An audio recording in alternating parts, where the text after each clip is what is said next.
तैयार है? स्टार्ट। यह मामला INX मीडिया घोटाला से संबंधित है, जिसमें CBI ने भारतीय दंड संहिता की धारा 420/120 ख सपठित धारा 8 और 13(2) एवं 13(1)D भ्रष्टाचार निवारण अधिनियम 1988 एवं धारा 3(4) मनी लॉन्ड्रिंग एक्ट के अंतर्गत एक मामला दर्ज किया है। विराम। CBI जांच में सामने आया कि INX मीडिया को 4.62 करोड़ विदेशी निवेश प्राप्त करने की अनुमति दी गई थी, किंतु आरोप है कि विदेशी निवेश संवर्धन बोर्ड ने 305 करोड़ के निवेश की अनुमति प्रदान की और इस कार्य में पूर्व गृह मंत्री एवं वित्त मंत्री अपीलार्थी P चिदंबरम शामिल थे। विराम। अतः अपीलार्थी ने स्वयं की गिरफ्तारी से बचने के लिए दिल्ली उच्च न्यायालय में दंड प्रक्रिया संहिता की धारा 438 के अंतर्गत अग्रिम जमानत के लिए आवेदन किया, किंतु न्यायालय ने आक्षेपित आदेश दिनांक 20/8/2019 के द्वारा अग्रिम जमानत प्रदान करने से इनकार कर दिया। विराम। अतः यह अपील प्रस्तुत की गई। विराम। दिनांक 21/8/2019 को याची ने इस अपील पर अर्जेंट सुनवाई की याचना की थी, किंतु न्यायालय ने इनकार कर दिया और उच्च न्यायालय के आदेश पर स्थगन भी नहीं प्रदान किया। विराम।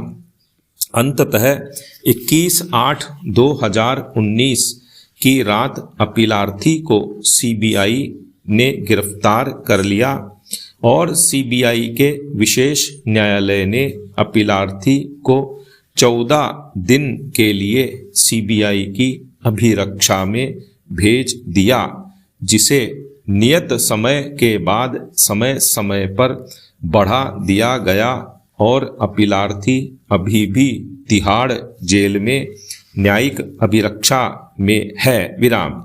चूंकि अपीलार्थी को गिरफ्तार किया जा चुका था और अग्रिम जमानत भी की याचना निरर्थक हो चुकी थी। विराम।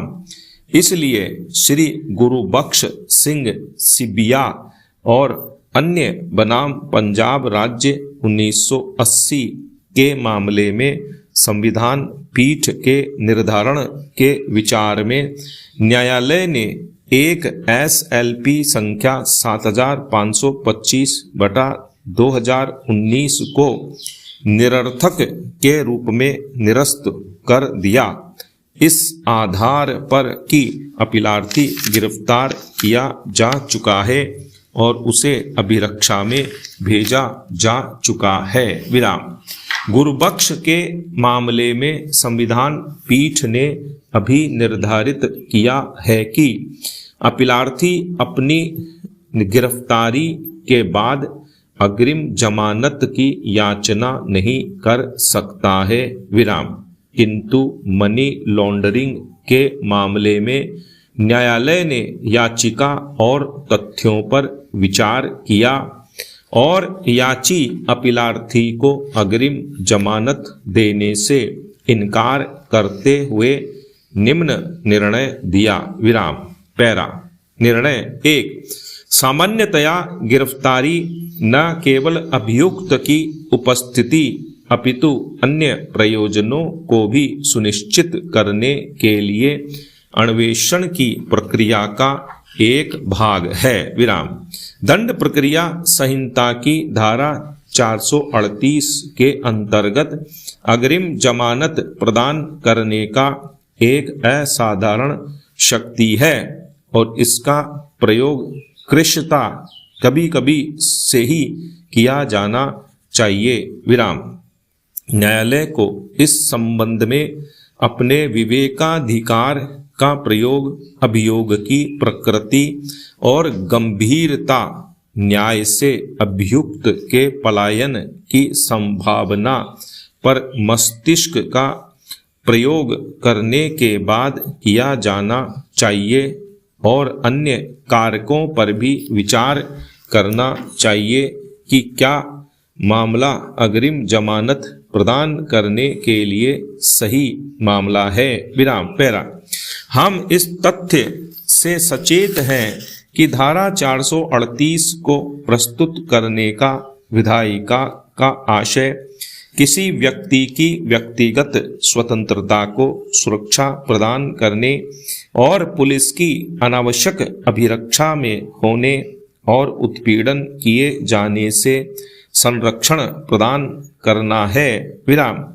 फिर भी न्यायालयों को इस विचार को भी ध्यान में रखना चाहिए कि कोई अपराध केवल व्यक्ति विशेष के प्रति अपराध नहीं होता है, अपितु पूरे समाज के हित को प्रभावित करता है। विराम।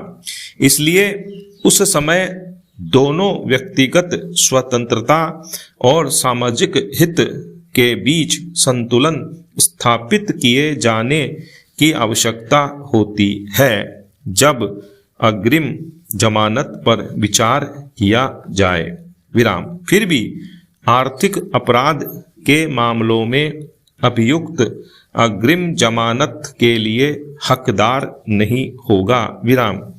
डायरेक्टरेट ऑफ एनफोर्समेंट बनाम अशोक कुमार जैन 1998। विराम।